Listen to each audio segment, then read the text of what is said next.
Shalom à tout le monde, voilà, on est devant le kever de Rachel Imenu, on va dire un petit Dvar Torah pour la réfoua de tous les malades, le Shalom en Israël, le retour des soldats et des otages.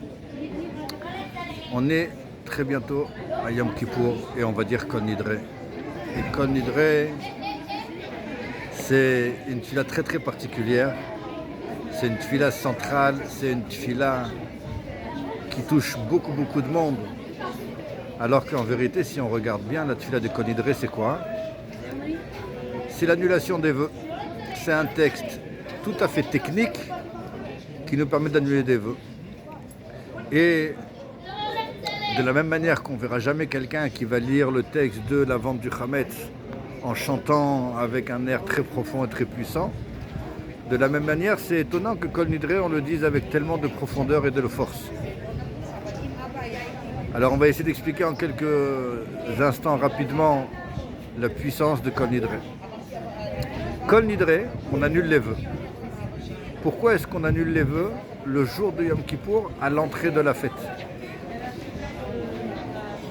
Parce que Yom Kippour, ça annule toutes les fautes qu'on fait vers Akadosh Baruch Hu, mais ça n'annule pas les engagements qu'on a fait les uns envers les autres.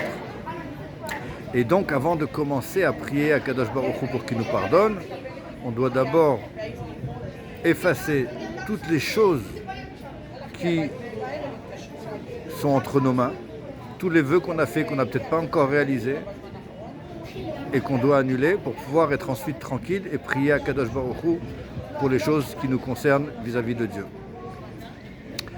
Mais une des raisons pourquoi le Kol Nidre est si important, tellement important, c'est parce que Kol Nidre, c'est annuler les vœux, et on invite Akadosh Baruch Hu à se joindre à nous lors de l'annulation des vœux, pour que lui aussi annule ses vœux.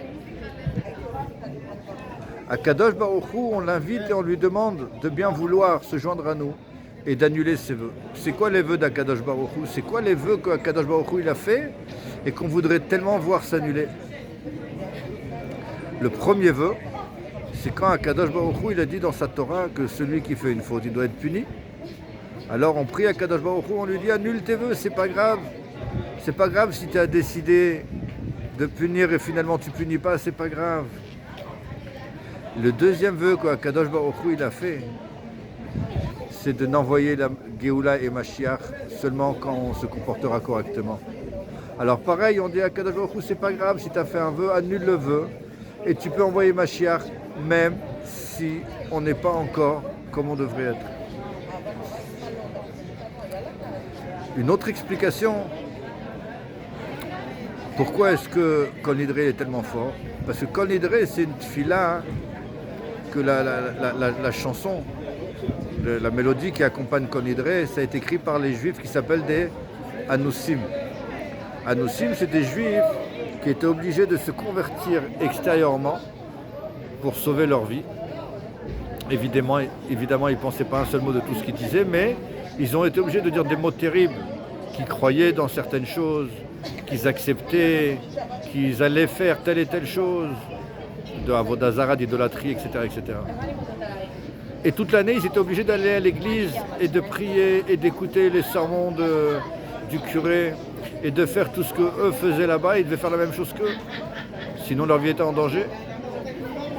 Mais arrivé le soir de Yom Kippour, tous ces Anousim, ils se rendaient à la synagogue, même si c'était pour eux un très grand danger.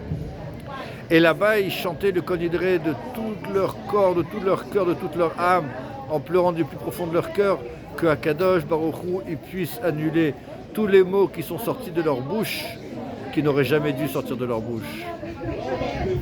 Et ils prient Akadosh Baruch Hu, et ils implorent Akadosh Baruch Hu, alors qu'on sait très bien qu'ils étaient Anousim, qu'ils étaient forcés, qu'ils n'avaient pas le choix. Mais quand même, comment est-ce que je pourrais garder ce goût amer de ces mots que j'ai prononcés, qui vont contre la volonté de Dieu? Et c'est, entre autres, pour ces deux raisons-là, que le Kol Nidre a une place tellement importante. Qu'il y a beaucoup de juifs qui ne vont pas à la synagogue de toute l'année, mais le Kol Nidre, ils ne le ratent pour rien au monde.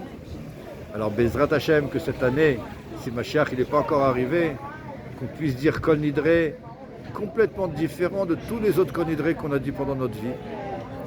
Et que Bezrat Hashem, qu'on plonge à l'intérieur du Kol Nidre et qu'on annule l'arrivée de nos voeux et qu'on arrive à provoquer chez Akadosh Baruch Hu que lui aussi il annule ses voeux et qu'il envoie la Géoula et le Mashiach immédiatement. Shabbat Shalom et de bonnes nouvelles.